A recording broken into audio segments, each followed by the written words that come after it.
Welcome to the Property Investing Roadmap podcast. I'm your host, Damian Collins.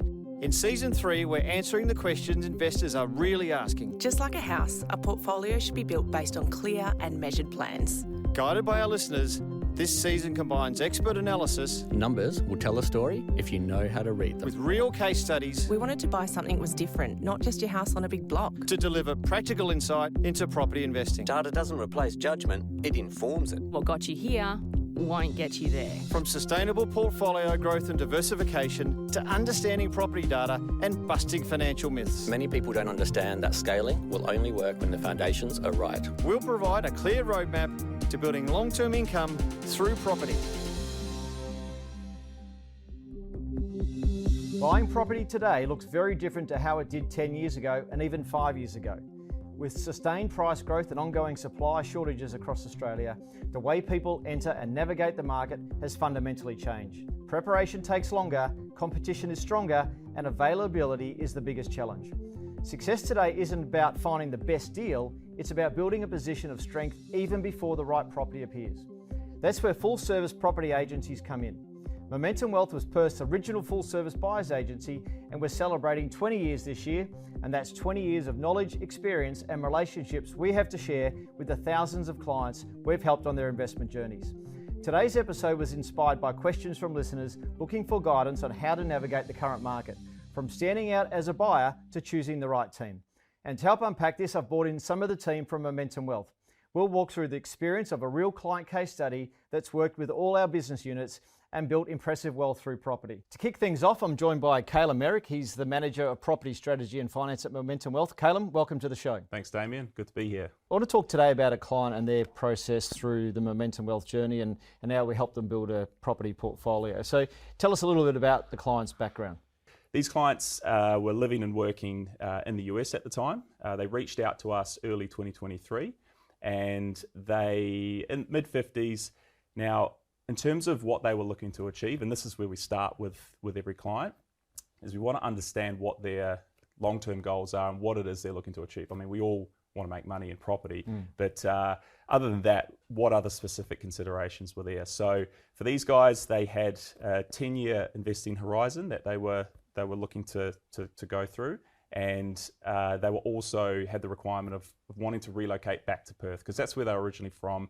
Family were here, so we had to build all of those considerations into the actual plan and strategy.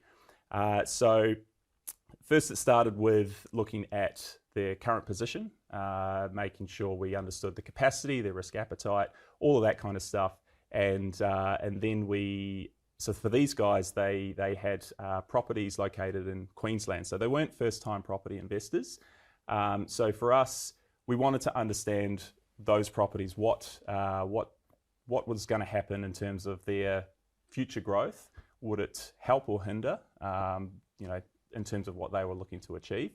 So we sent that to our research team. They had a look at it and identified that based on those properties, they were all located in separate regional mining towns in Queensland, so high risk, a bit of volatility there. We thought it was best to offload those. So with that, when you're looking to sell a property, there's obviously going to be some capital gains tax considerations. So at that point, we wanted to make an introduction to an external advisor. So that introduction was made, and it meant that based on where they were living at the time in the US, it wasn't worth selling them straight away. So we had to kind of factor that into the plan and look to incorporate it at some point down the track. So at that time, and you'll be well aware of this, Perth had been going very well, and we obviously were still quite bullish on its trajectory and what was still to come. So we wanted to get these clients into the market as quickly as possible, and we thought it was a great opportunity given the fact that they were looking to relocate to buy what was going to be a future principal place of residence. And so we got the buyers agency team involved, looked at the acquisition strategy. We wanted it to have good investment fundamentals because it was going to continue to be a bit of a platform for them to build off in terms of the overall portfolio, but also met the needs in terms of location, close to family and the likes. So let's just back up there. So tell us about how do you figure out the risk profile of a client and what's suitable for them? Yeah, so we ask a lot of questions around how much debt they're comfortable with, whether they're looking at more so capital growth or more yield focused cash flow, their thoughts on debt, as I mentioned, and things like value add projects. Are they willing to take on a development? Are they completely averse to that? So that sort of stuff, understanding that. The other side of it as well is the financial capacity. So you might be, all gung-ho towards taking on a development, but if you don't have the capital and the cash flow to be able to get that project through to completion and activate it at a time that makes sense, then that it doesn't necessarily align. So it's a good conversation up front, and a lot of conversations are had with these clients to get a sound understanding of their appetite, risk profile. Do you find that people come in with an idea on the property they're going to buy, and then when you go through that process of understanding them and their risk profile, that things change? Absolutely, yeah. I think a lot of promotional content out there of what makes a good investment property isn't always necessarily aligned to every person. So that's why we don't even think about the style and type of property until we get to know the clients and figure out that risk profile. So yeah, we've seen a lot of people on both sides of the fence be a bit more, I guess, risk averse and conservative, but based on the conversations we've had and open them up to the potential opportunities and showing them the numbers, they've actually taken a more aggressive approach. And even though they were in their 50s, based on their circumstances, again, that's not everyone's different, aren't they? They were still willing to go aggressively, even though they were old like me and into their 50s. Yeah, look, they were. I guess the time horizon, 10 years is a long time, but in the scope of property and long-term hold and looking to really get the benefits of compound capital growth, it's not that long. So there was some specific intention around what we were looking to do. We knew that we needed to act quickly so that we could get the time of those assets sitting within the portfolio and allow that growth to happen. So just on that though, these clients as well, they didn't want too much of a debt position. So they had capacity to borrow more, but it was important for them to, I guess, try and limit that as much as possible because they were on decent incomes at the time, but with the relocation back to Perth, those were going to drop. And they didn't want to have to be, constantly worrying about meeting mortgage repayments and the likes. So part of building into that strategy was not just going for top of the range properties at huge price points. We wanted to let the cash work a bit harder for them and not over leverage the position. So decent enough purchase price points, but not to a point where they're having to borrow, extensive amounts of money to make it happen. Yeah, and that's certainly the goal of all investors is generally to get to retirement when they're winding down and don't have an income from their job, that they can live off their investment properties. And that may mean, look, we don't know, no one can tell what's going to happen in 10 years, but that may mean that they get to that stage that all the debt's either paid or if not, they might have to sell one or two of their, hopefully 5 or 6 properties, and they're in a position where they can still then be debt free. Yeah. Exactly. And I guess further to that, for these clients as well, given the fact that they were cash flow conscious, we introduced the early conversations around Westbridge Funds Management, our sister company, to look at diversifying the portfolio right from the get-go so they could balance a bit of capital growth with yield. So the resi was to take care of targeting that aggressive capital growth, and the Westbridge side and the investing they did there was to help balance out the cash flow of the portfolio. And how'd you go with finance for, the finance market's always changing, bank policies and so forth, but how did you go with an offshore, even though I assume they were Australian citizens, but how did you go with an offshore client and borrowing back into Australia? Yeah, there were definitely challenges, not all. It just meant that we had to, first of all, figure out the lenders that were open to lending to that sort of situation.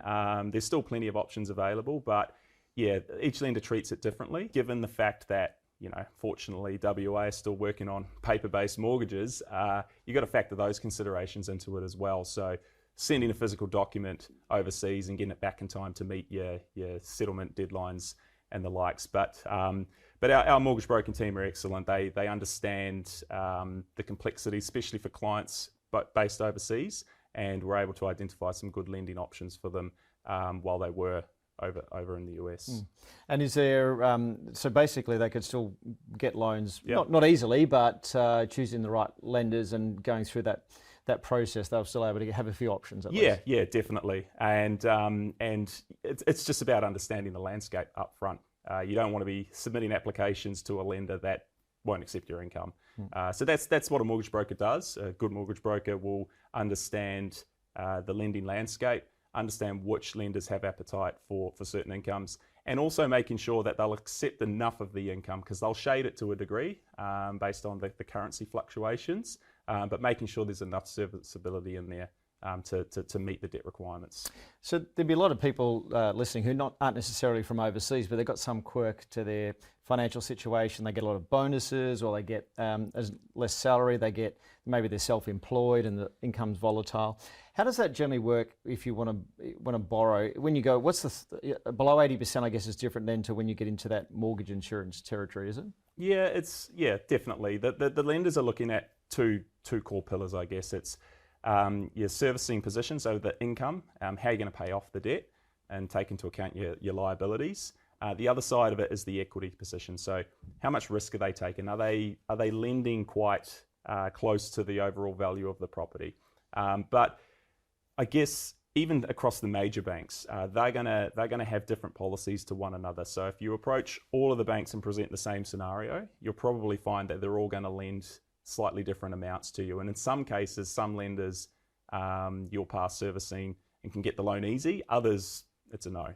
So that's why it's important to understand that you need to align yourself with a broker that knows the policies, and they're forever changing as well. So understanding, because at the end of the day, I think what a lot of property investors do find is that they get tapped out with serviceability before anything else. They might have decent equity, but they can't borrow enough funds out of the portfolio to continue investing. So Caylum, once you knew what the clients could do and what they were comfortable doing, how did you engage with the buyer's agency team? Yeah, so we have the pre-approvals in place. We're finance ready, so that's when the introduction's made to the buyer's agency team, and we give them all the information on the strategy. We tell them about the investor profile, what style of property we're looking to target, and then they go out and execute the search. And once they've found a property, it's then about engaging the property management team, especially for that first acquisition. The clients, being a principal place of residence, it wasn't going to be the home they'd live in immediately, so we did need to rent it out for the short period at the beginning.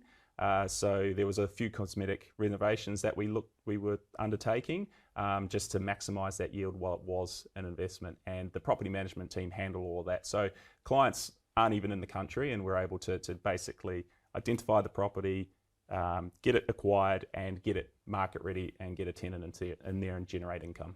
Because of course you're working with that client all through the process, and as the finance team and with the buyer's agent. So how did the client feel? Did they feel it made it easier to have one team do everything for them? Absolutely. I think that's what a lot of people who experience working with us, when we ask them how they found the experience, it's some of the top comments are around the fact that they didn't have to worry about anything. Having your buyer's agent working and sitting next to your mortgage broking team, I mean, that's how we win properties in a very competitive market. When we're looking about how short can we make this finance clause to beat the rest of the offers going on out there. If you've got your buyer's agent sort of in a separate office, not even communicating with your broker, that's when you miss out on properties.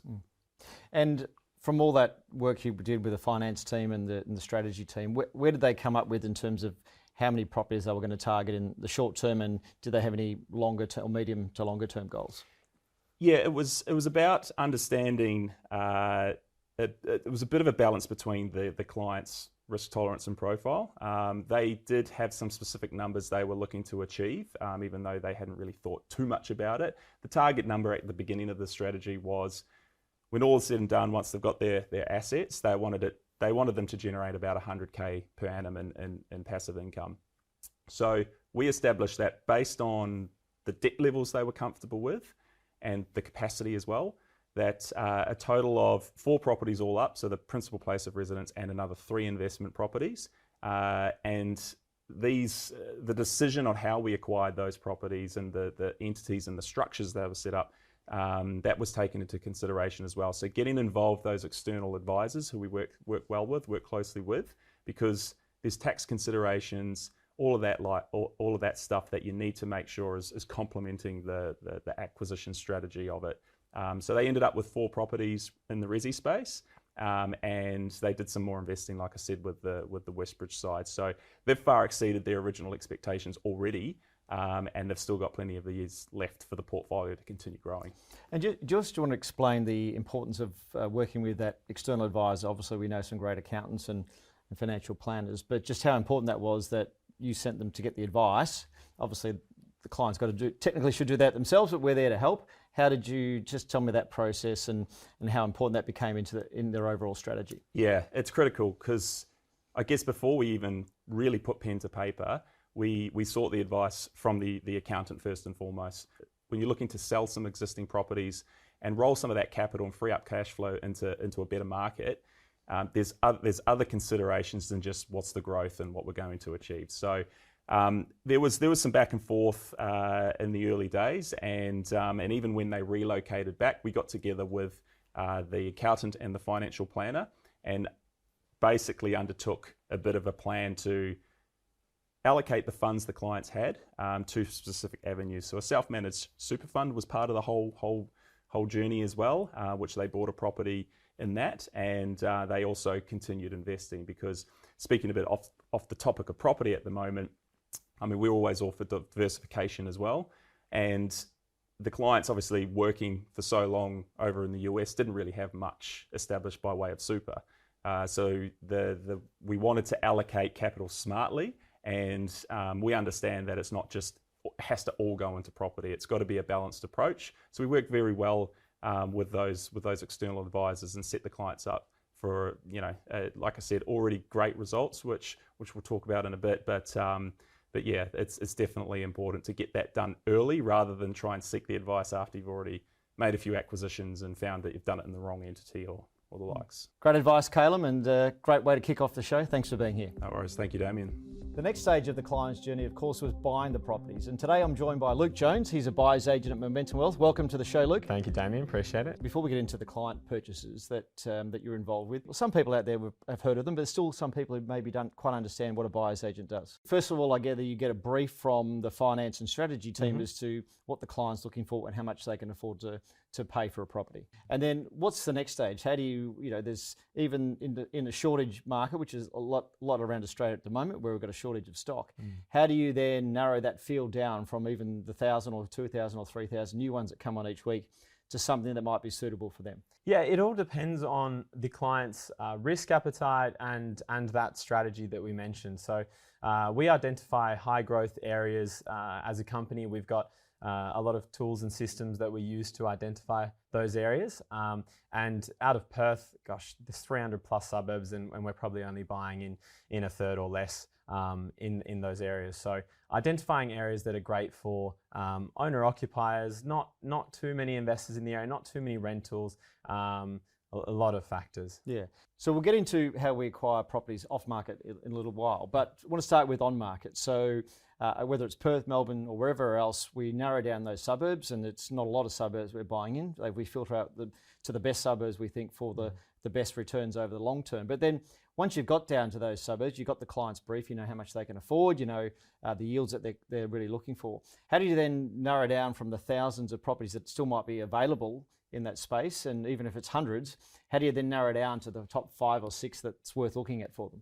Yeah, so there's a lot of factors. We want to narrow it down to areas that are within good proximity to schooling, transport, or school zones if that's possible, and education facilities, leisure, potentially restaurants and cafes, good commercial strips as well, shopping centres. So we want to try focus on the areas where people really want to live within those major cities. So it's not just the suburb. You're not just going in a suburb. In some parts of some suburbs, it's actually specific areas, isn't it? You're narrowing it down to pockets of that suburb. Absolutely. We try as best we can to narrow it down to the best pockets within that suburb, whether that be areas closer to high transport roads, or ideally not opposite a school, and areas with low amounts of state housing if there's any of high density of those around. So we'll go into the back-end tools that we've got, which can show us previous sales history, previous images that they've used,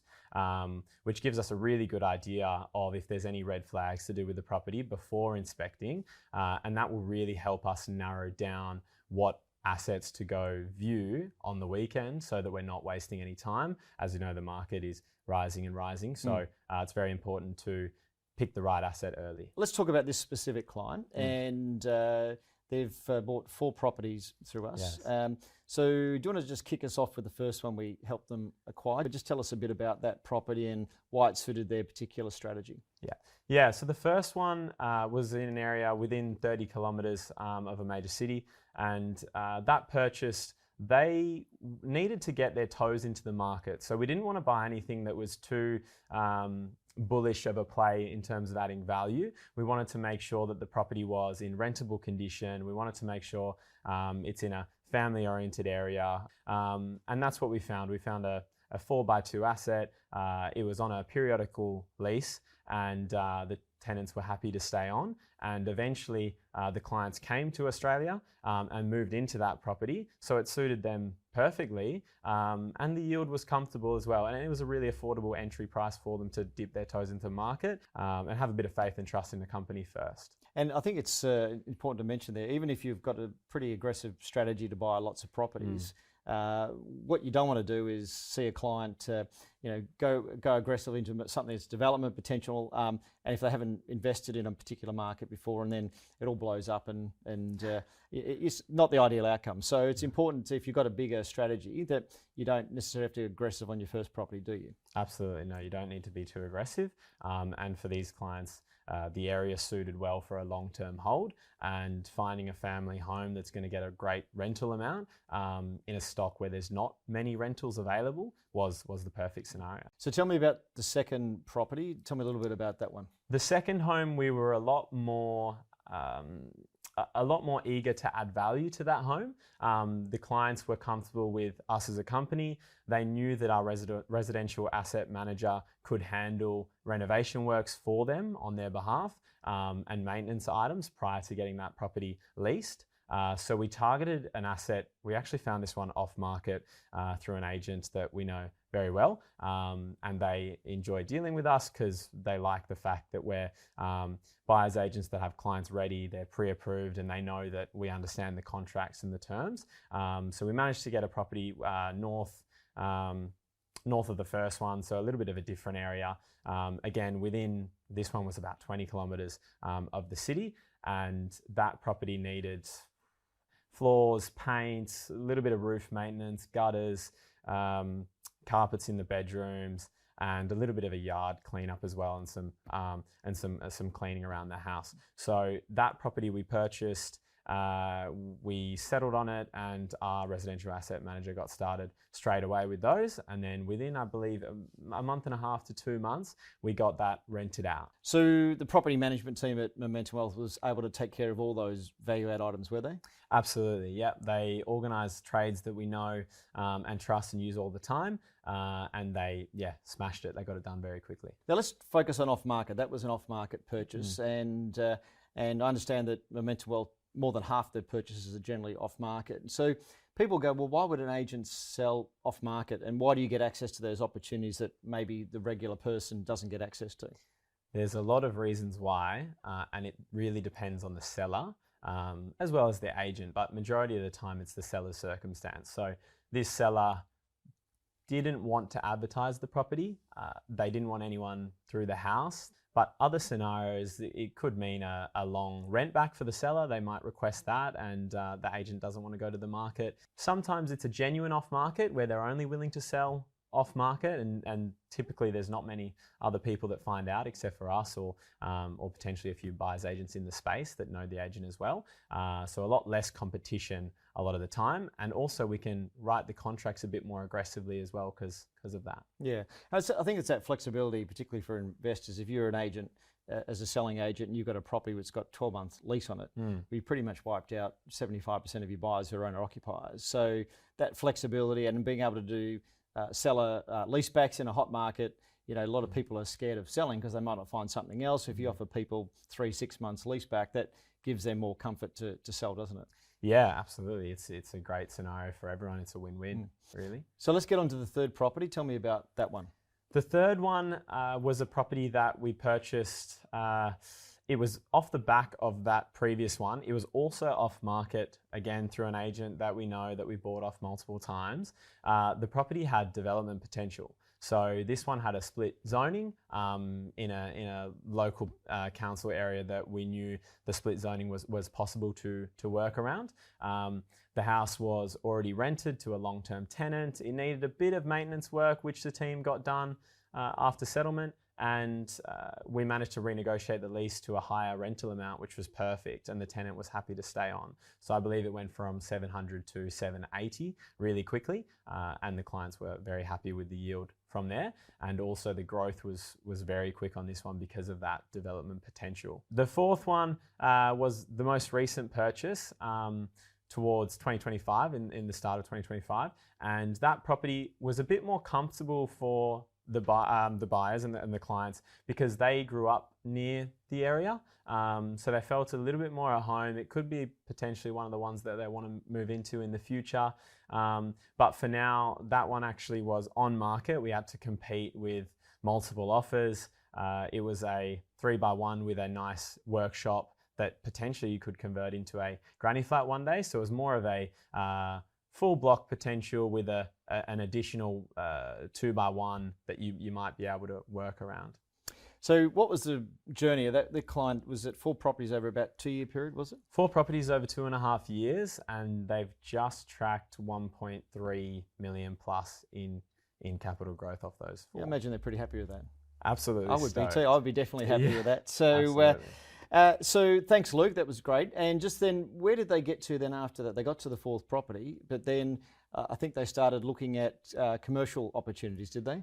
Yeah, they did. They looked at commercial opportunities with Westbridge because they were after a little bit more of a passive yield play. They've been pretty hands-on with these 4 over the last 2.5 years, and we connected them to Brad, who you'll see in a second, and it went seamlessly. Brad's going to be next on the show, so thanks for that segue, Luke, and really appreciate your insight and advice and telling us that client story today. Thanks for having me, Damian. Appreciate it. And next in the hot seat, I've got Brad Dunn. He's a manager of key relationships at Westbridge Funds Management. Welcome to the show, Brad. Thank you very much, Damian. Glad to be back. And we're going to be talking about commercial funds and commercial property investments. But I want to start with your involvement on this client journey. So the client's got 4 residential properties. They sold a few that weren't suitable to their needs anymore. They had a 10-year strategy to retire and live off the income ideally from those investments. So tell me, at what stage of the journey did you get involved with the client? Pretty early on, actually. It was really nice to come in with a very clear plan, a very clear goal of 10 years to retire. And of course, you can't retire without income. So of course, commercial property was going to play a big part within that. Now, they were obviously trying to find a house. They also had those 3 residential properties. The great thing about the residential piece of that overall plan is, well, as we heard from Luke before, you had a 1.3 mil uplift in, several years, and you've still got 8 more years to go left on the plan. So the capital side was doing fantastically. What they really needed was that balancing act. So all of a sudden we're saying, all right, well, on the commercial fund side, let's look at stuff that's going to generate that income for you. I'm sure you know better than anyone else, when it comes to residential property, it's fantastic for growth, but not so great when it comes to income. I think you're saying off camera, what is it, 2 to 3% net yield? So if you've got, say, $1 million in residential property under your belt, you're only expecting to get $20,000 to $30,000 a year in income out of that, and that's just not going to allow someone to retire. So that's where the commercial funds came in. If we could balance that out and start to provide them with, in the end, what we did was 3 to 4 multiple commercial funds, big diversified properties all around Australia, generating 6 to 7% yield plus capital growth. So all of a sudden, that same $1 million that they put into the other side of it, now they're getting $70,000 a year. And of course, they just compound and compound and compound. So all of a sudden, you're now building towards that goal of being able to protect your capital, get a generational sort of income that starts keeping through. You're not eating into your capital. In fact, you're still growing it, but you can now go out, enjoy your lifestyle, play your golf, babysit the grandkids, do whatever it is you do when you actually retire. And that's an important point, isn't it? And that's our philosophy in the group, is that residential is a great place to start. and you can build your wealth on that journey through capital growth. But the income, well, even if you've got all the debt paid off, the income's 2 to 3% net, depending on where we are in the cycle. Commercial funds and commercial property can generate 6 to 7%. And so it also, we'll talk about diversification in a second, but that balance is what we like to target. And ultimately, look, clients, we don't give advice on their commercial property fund investments. They have to make their own decisions, but we obviously can show them the opportunities that we have. But that balance, so if you've got, so let's say 3% in residential, 6% in commercial, 50-50, you're going to net 4.5%, and that's a lot better than 2 to 3. And as you mentioned, ideally, no guarantees, of course, but you'll continue to get capital growth at least the rate of inflation. Your income, ideally, no guarantees, will grow at the rate of inflation, and you're hopefully set for life. Oh, 100%. And I guess the other piece of it as well is it may sound like a lot, but if you've grown that amount in your residential property, when it does come time to retire, well, you can start to wind down some of those assets and start to convert it over. So that 4.5% blended yield can start to get to your 5s and your 6s and your 7s. Yep. So, you know, these investors were quite passive. They didn't want any risk. They didn't want to worry. So we didn't put them into anything that was outrageous. It was just a good, steady income, good core quality assets all around Australia, big tenants, long leases. The whole idea was just to balance that income out with that capital growth, to give them that time so that when they come back to Perth and they live in their house and they're ready to retire, they're just set for life and they don't have to worry about income ever again. So those clients obviously made the decision on their own to invest in commercial property. And why did they like funds in particular versus buying a direct commercial property? Well, just the same reason that they decided to get a buyer's agent and a finance broker and a property manager to look after everything for them. They're busy people. They still have busy careers. They didn't have time to be messing around with commercial properties and taking risks in terms of trying to find tenants and manage those tenants themselves. They just wanted to set and forget, get a regular monthly income that comes through, and then they don't have to worry about it. And the good thing, I guess, with funds is the ability to diversify. And we unfortunately can't seem to do that in residential because of the costs involved. We haven't really seen any successful residential funds with multi-assets. But in commercial, that's quite common, isn't it? Where you can have a fund that has multiple assets, multiple tenants, and not only that, you can spread your investments across multiple funds. So give you a very broad range of assets and tenants. Not risk-free, but diversification does reduce that risk, doesn't it? Oh, it definitely. So they did it in two parts. So obviously each time we would get another opportunity come up, they'd be looking at the amount of assets that were sitting in that fund, the return, also the end piece to it. So it was always about what's that long-term plan? How does that align with my goals? Is it a long-term plan that's going to increase income over time? Is it going to finish in a certain year, which means I'm going to get capital back at that year and not another year? So they started to really think ahead and map out couple of hundred here, couple hundred there, couple hundred there. And when you look at it, all of a sudden, they've gone across 40 or 50 different commercial properties, all core locations, all around Australia. So when you talk about reducing risk, whilst there is also still risk within any sort of investment, you do de-risk it as you get more and more assets across that thing, and you're just putting small amounts across more funds. Yeah, spreading that, spreading the assets around, the tenants around that. Ideally, again, no guarantees in life, of course, but not one tenant or one property is going to bring your portfolio down. Exactly right, exactly right. And I must say as well, one thing that we did touch on was just about those numbers. I've had a lot of people that have said to me in these past programs, or even at the recent Momentum Wealth seminar, they were saying, I'm never going to get to $1 million. I'm never going to get to $2 million. Why do you talk about these huge numbers? But we're seeing here that you can actually have a 10-year goal in mind, buy these residential properties, build your wealth on that side, so that when you do come time to retire, you do have $2, $3, $4 million there ready to convert out of residential into commercial if you need. So if you've got $3 million at a 6%, return, well, you've got $180,000 a year in income. You can do whatever you like. Yeah, it's a good position to be in. And I guess, look, this client had a 10-year plan, and we were able to help them get some great resi properties that did perform particularly well. But of course, that is not always that's going to happen that quickly necessarily in a cycle. It was an up cycle in the particular locations that we bought in. But I guess it's just going back to clients. When do they start looking at commercial property? 10 years out, maybe that's not. Maybe they should be looking at it sooner. What do you think?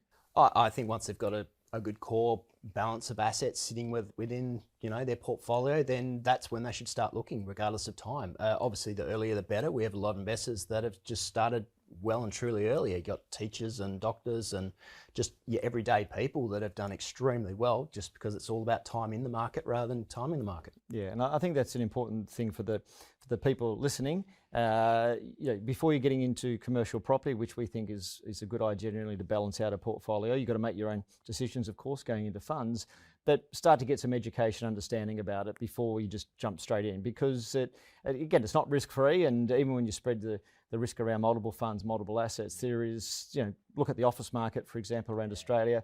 That's been pretty tough investment. You might have lost some money there. So it's important to be understanding and educating yourself well before you start investing, isn't it? Oh, definitely. In fact, quite a lot of the investors end up starting on the Momentum Wealth side, but they start looking at our funds from day dot. And they might be 2 years on our database. They might pick up the phone to our team and just ask questions and say, look, I'm not ready yet, but I want to understand how this works.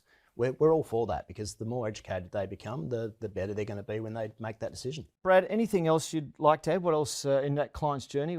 Anything else that was unique or something that might be useful for our listeners to find out about their investment journey, and particularly through that Westbridge Fund side? I think the important thing for them is they had a really clear long-term plan. Like, there's not enough people that come in saying, this is exactly where I want to get to at this point, and this is when I want to retire.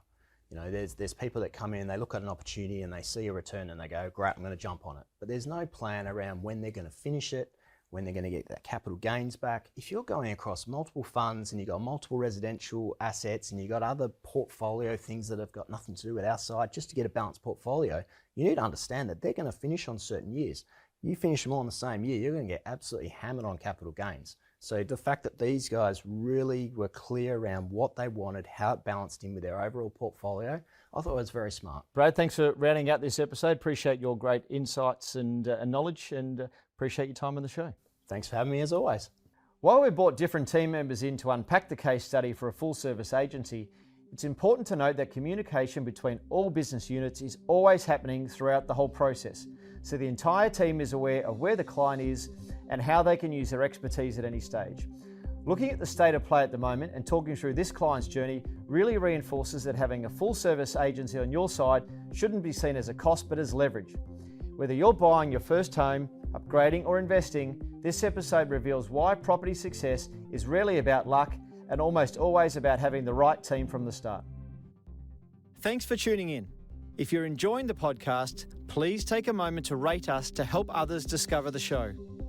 Please note that the information shared on Property Investing Roadmap is general in nature and doesn't take into account your individual circumstances. The information is for educational purposes only and should not be relied on for investment or financial decisions. Always seek professional advice before deciding whether to invest. Today's guests are representatives of Momentum Wealth Finance Proprietary Limited, Australian Credit Licence 384632. Today's guests are representatives of Momentum Wealth Property Advisory Proprietary Limited, Licensed Real Estate and Business Agent in WA, RA 82976.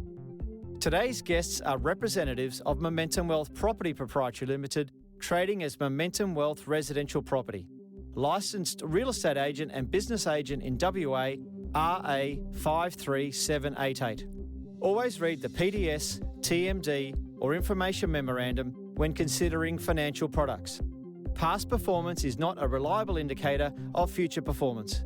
Today's guests are representatives of Westbridge Funds Proprietary Limited, AFSL 533936 and Westbridge Property Securities Limited, AFSL 238386.